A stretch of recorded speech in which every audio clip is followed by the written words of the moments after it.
গল্পকথা audio story চ্যানেলে সবাইকে স্বাগত জানাই। আমি মাধুরী। আজ পড়ে শোনাব কৃষ্ণেন্দু মুখোপাধ্যায়ের লেখা গল্প নয়নচাঁদ।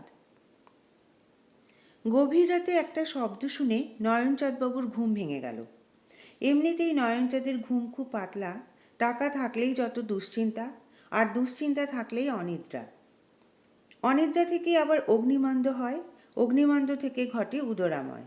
সুতরাং টাকা থেকেও নয়নচাঁদের সুখ নেই। সারা বছর কবরেজি পাচন, হোমিওপ্যাথি গুলি আর অ্যালোপ্যাথির নানা বিদঘুটে ওষুধ খেয়ে বেঁচে আছেন কোনো মতে। ঘুম ভাঙতেই নয়নচাঁদ চারদিকে চেয়ে দেখলেন, রাত্রিবেলা এমনিতেই নানা রকমের শব্দ হয়। ইঁদুর দৌড়য়, আরশোলা খড়খড় করে, কাঠের জোর পটপট করে ছাড়ে, হাওয়ায় কাগজ ওড়ে, আরও কত কী। তাই নয়নচাঁদ তেমন ভয় পেলেন না। তবে আধো ঘুমের মধ্যে তার মনে হয়েছিল শব্দটা হলো জানালায়। জানালার শিকে যেন টুং করে কেউ একটা ঢিল মেরেছিল। বিছানায় মাথার দিকেই জানালা, জানালার পাশেই একটা টেবিল, তাতে ঢাকা দেওয়া জলের গ্লাস। নয়নচাঁদ টর্চ জেলে জলের গ্লাসটার দিকে হাত বাড়িয়েই থমকে গেলেন। টেবিলের উপর একটা কাগজের মোড়ক পড়ে আছে। নয়নচাঁদ উঠে বড় বাতি জেলে মোড়কটা খুললেন। যা ভেবেছেন তাই। ঢিলে জড়িয়ে কে একখানা চিঠি পাঠিয়েছে তাকে। সাদামাটা একখানা কাগজে লাল অক্ষরে লেখা, নয়নচাঁদ, আমাকে মনে আছে? সামান্য দেনার দায়ে আমার ভিটেই ঘুঘু চড়িয়েছিলে। আমার বউ বাচ্চারা ভিখিরি হয়ে সেই থেকে পথে পথে ঘুরছে। অনেক সহ্য করেছি, আর না। আগামী অমাবস্যায় তোমার ঘাড় মটকাবো। ততদিনে ভালো মন্দ খেয়ে নাও, ফুর্তি করো, গাও, নাচো, হাসো। বেশি দিন তো আর নয়। ইতি তোমার জনার্দন। নয়নচাঁদ ঠকঠক করে কাঁদতে লাগলেন। তার শিথিল হাত থেকে চিঠিটা পড়ে গেল। চাকর বাকর, বউ, ছেলে মেয়েদের ডাকার চেষ্টা করলেন, কিন্তু গলা দিয়ে স্বর বেরোলো না। জনার্দনকে খুব মনে আছে নয়নচাঁদের। নিরীহ হোছের মানুষ, তবে বেশ খরচের হাত ছিল। প্রায় হ্যান্ড নোট লিখে নয়নচাঁদের কাছ থেকে চড়া সুদে টাকা ধার করত। কখনো টাকা শোধ দিতে পারেনি। নয়নচাঁদ মামলায় জিতে লোকটার বাড়িঘর সব দখল করে নিয়েছিল। জনার্দন সেই দুঃখে বিবাগী হয়ে কোথায় যেন চলে যায়। মাসখানেক বাদে নদীর ওপারে এক জঙ্গলের মধ্যে একটা আমড়া গাছের ডাল থেকে ঝুলন্ত অবস্থায় তার পচা গলা লাশটা পাওয়া যায়। তার বউ ছেলেপেলেদের কী হয়েছে তা অবশ্য নয়নচাঁদ জানেন না। সেই ঘটনার পর বছর 3-4 কেটে গেছে। নয়নচাঁদের ভূতের ভয় আছে। তাছাড়া অপঘাতকেও তিনি খুবই ভয় পান। খানিকক্ষণ বাদে শরীরের কাঁপুনিটা একটু কমলে তিনি জল খেলেন এবং বাড়ির লোকজনকে ডাকলেন। রাত্রে আর কেউ ঘুমোতে পারল না। সেই রহস্যময় চিঠি নিয়ে উত্তেজিত আলোচনা গবেষণা হতে লাগলো। পরদিন সকালে গোয়েন্দা বরদাচরণকে ডেকে পাঠানো হলো। গোয়েন্দা বরদাচরণ পাড়ারই লোক। বরদাচরণ লোকটা একটু অদ্ভুত। স্বাভাবিক নিয়মে কোনো কাজ করতে তিনি ভালোবাসেন না। তার সব কাজেই একটা বৈশিষ্ট্য আছে। এই যেমন কোনো বাড়িতে গেলে তিনি কখনো সদর দরজা দিয়ে সেই বাড়িতে ঢুকবেন না, এমনকি খিড়কি দরজা দিয়েও না। তিনি হয় পাঁচিল টপকাবেন, নয়তো গাছ বেয়ে উঠে ছাদ বেয়ে নামবেন। এমনকি জানালা ভেঙেও তাকে ঢুকতে দেখা গেছে। নয়নচাঁদের বাড়িতে বরদাচরণ ঢুকলেন ঠিক টারজানের কায়দায়। বাড়ির কাছেই একটা মস্ত বটগাছ আছে। সেই বটের ঝুড়ি ধরে কষে খানিকটা ঝুল খেয়ে বরদা পাশের একটা জাম গাছের ডাল ধরলেন। সেটা থেকে লাফিয়ে পড়লেন একটা চালতা গাছে। সেখান থেকে নয়নচাঁদের বাড়ির পাঁচিল ডিঙিয়ে অবশেষে একটা রেন পাইপ ধরে 3তলার জানালায় উঁকি দিয়ে হাসি মুখে বললেন, এই যে নয়নবাবু, কি হয়েছে বলুন তো? জানালায় আচমকা বরদাচরণকে দেখে নয়নচাঁদ ভিড়মি খেয়ে প্রথমটায় গো গো করতে লাগলেন। চোখে মুখে জলের ঝাপটা দিয়ে তাকে ফের সামাল দেওয়া হলো। বরদাচরণ ততক্ষণে ধৈর্যের সঙ্গে জানালার বাইরে পাইপ ধরে ঝুলে রইলেন। অবশেষে যখন ঘটনাটা বরদাচরণকে বলতে পারলেন নয়নচাঁদ, তখন বরদা খুব গম্ভীর মুখে বললেন, তাহলে এ জানালাটাই, এটা দিয়েই ঢিলে বাঁধা চিঠিটা ছোড়া হয়েছিল তো? হ্যাঁ বাবা বরদা। জানালাটা খুব নিবিষ্টভাবে পরীক্ষা করে বরদা বললেন, অনেক দিন জানালাটা রং করাননি দেখছি। না, খামোখা পয়সা খরচ করে কি হবে? জানালা রং করলেও আলো হাওয়া আসবে, না করালেও আসবে। ঝুটমুট খরচে যাব কেন? তার মানে আপনি খুব কৃপণ লোক, তাই না? কৃপণ নই বাবা, লোকে বাড়িয়ে বলে, তবে হিসেবই বলতে পারো। কেন বাবা বড়দা? আমি কি কিপটেমি করলাম? কাল রাতে আপনি কি খেয়েছিলেন? রোজ যা খাই তাই খেয়েছি, দুখানি রুটি আর কুমড়োর ছেচকি। বরদাচরণ গম্ভীর হয়ে বললেন, আপনি খুবই কৃপণ, ভীষণ কৃপণ। না বাবা, কৃপণ নই, হিসেবই বলতে পারো। আমার ফিস কত জানেন? 500 টাকা, আর খরচপাতিও এক্সট্রা কিছু আছে। নয়নচাঁদ ফের ভিড়মি খেলেন। এবার জ্ঞান ফিরতে তার বেশ সময়ও লাগলো। বড়দা বিরক্ত হয়ে বললেন, কৃপণ বা হিসেবি বললে আপনাকে কিছুই বলা হয় না। আপনি যাচ্ছে তাই রকমের কৃপণ। বোধ হয় পৃথিবীর সবচেয়ে কৃপণ লোক আপনি। নয়নচাঁদ মুখখানা বেজার করে বললেন, পাড়ার লোক হয়ে তুমি 500 টাকা চাইতে পারলে? তোমার ধর্মে সইল? আপনার প্রাণের দাম কি তার চেয়ে বেশি নয়?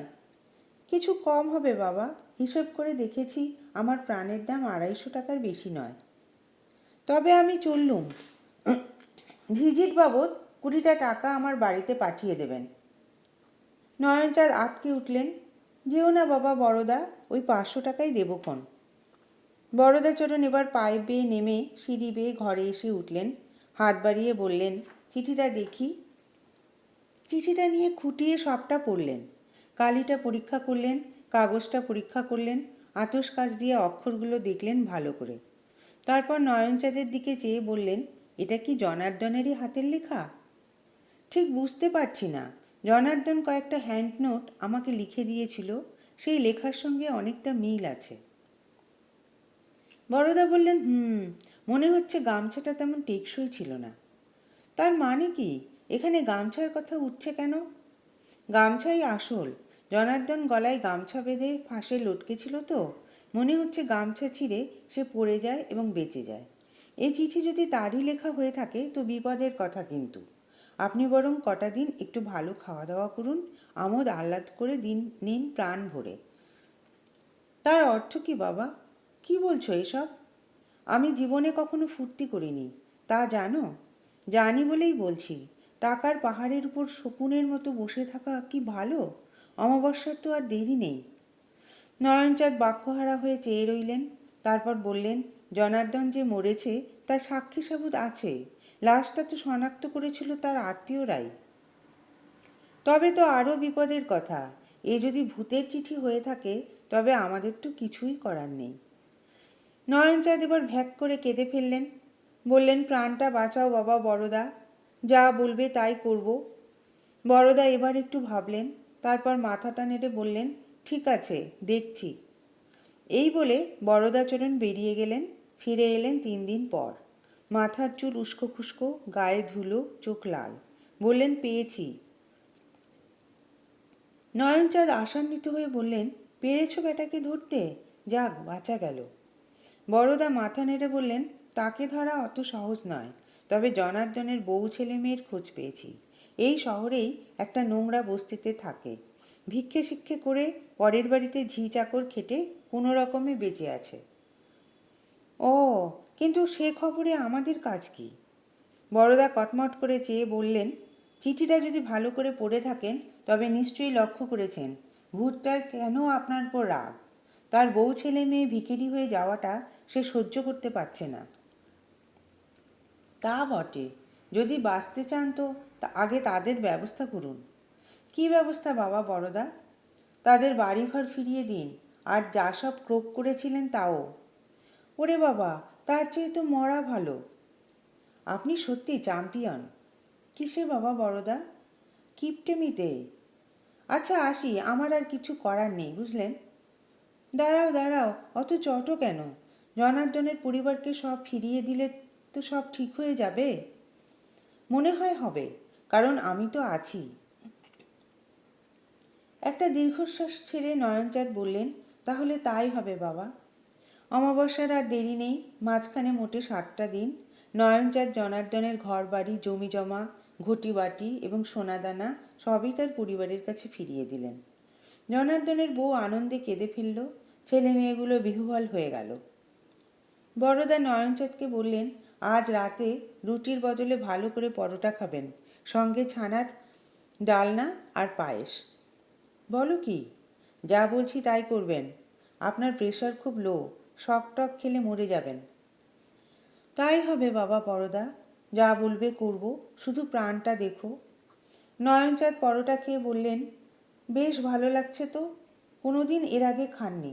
ছানার ডালনা খেয়ে আনন্দে তার চোখে জল এসে গেল, আর পায়েস খেতে খেতে পূর্বজন্মের কথাই মনে পড়ে গেল তার।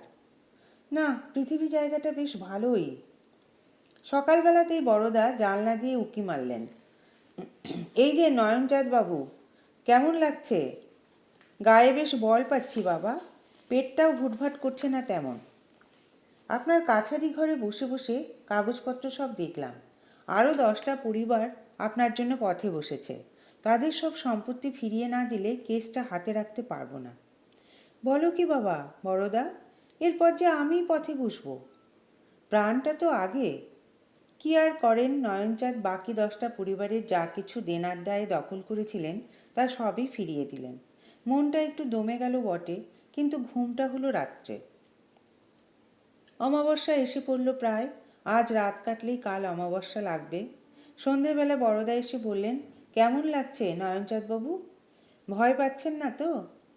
ভয়ে শুকিয়ে যাচ্ছি বাবা। ভয় পাবেন না, আজ রাত্রে আরও 2খানা পরোটা বেশি খাবেন। কাল সকালে যত ভিখিরি আসবে কাউকে ফেরাবেন না, মনে থাকবে? নয়নচাঁদ হাঁপছাড়া গলায় বললেন, তাই হবে বাবা, তাই হবে। সব কিছু বিলিয়ে দেব আর লেংটি পরে হিমালয়ে চলে যাব, যদি তাতে তোমার স্বাদ মেটে। পরদিন সকালে উঠে নয়নচাঁদের চক্ষু চড়ক গাছ।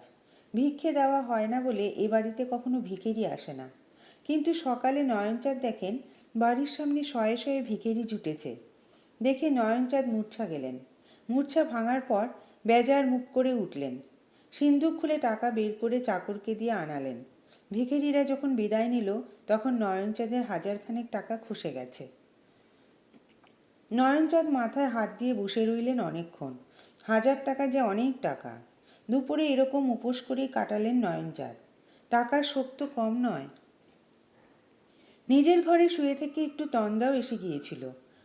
যখন তন্দ্রা ভাঙল তখন চারদিকে অমাবস্যার অন্ধকার। ঘরে কেউ আলো দিয়েও যায়নি। আতঙ্কে অস্থির হয়ে নয়নচাঁদ চেঁচালেন, ওরে কে আছিস? কেউ জবাব দিল না। ঘাটটা কেমন সুরসুর করছিল নয়নচাঁদের, বুকটা ছমছম। চারদিকে কিসের যেন একটা ষড়যন্ত্র চলছে অদৃশ্যে। ফিসফাস কথাও শুনতে পাচ্ছেন। নয়নচাঁদ সভয়ে কাঠ হয়ে জানালার দিকে চেয়ে রইলেন। হঠাৎ সেই অন্ধকার জানালায় একটা ছায়ামূর্তি উঠে এলো। নয়নচাঁদ আর সহ্য করতে পারলেন না। হঠাৎ তেড়ে উঠে জানালার কাছে যেয়ে বললেন, কেন রে ভূতের পো? আর কোন পাপটা আছে আমার শুনি? আর কোন কর্মফল বাকি আছে? থোড়াই পরোয়া করি তোর? একটা টর্চের আলোয় ঘরটা ভরে গেল হঠাৎ। জানালার বাইরে থেকে বরদাচরণ বললেন, ঠিকই বলেছেন নয়নবাবু, আপনার আর পাপ টাপ নেই, ঘাড়ও কেউ মটকাবে না, অমাবস্যা একটু আগেই ছেড়ে গেছে। বটে, ফের অমাবস্যা আসতে কিন্তু আর বেশি দেরিও নেই। এবার থেকে যেমন চালাচ্ছেন তেমনি চালিয়ে যাবেন। সকালে ভিখেরি বিদে, দুপুরে ভরপেট খাওয়া, বিকেলে দান ধ্যান সৎচিন্তা, রাত্রে পরোটা, মনে থাকবে? নয়নচাঁদ একটা শ্বাস ছেড়ে বললেন, থাকবে বাবা, থাকবে। এতক্ষণ আপনারা শুনছিলেন শীর্ষেন্দু মুখোপাধ্যায়ের লেখা গল্প নয়নচাঁদ। যদি ভালো লেগে থাকে চ্যানেলটি লাইক শেয়ার করবেন এবং সাবস্ক্রাইব করে পাশে থাকবেন।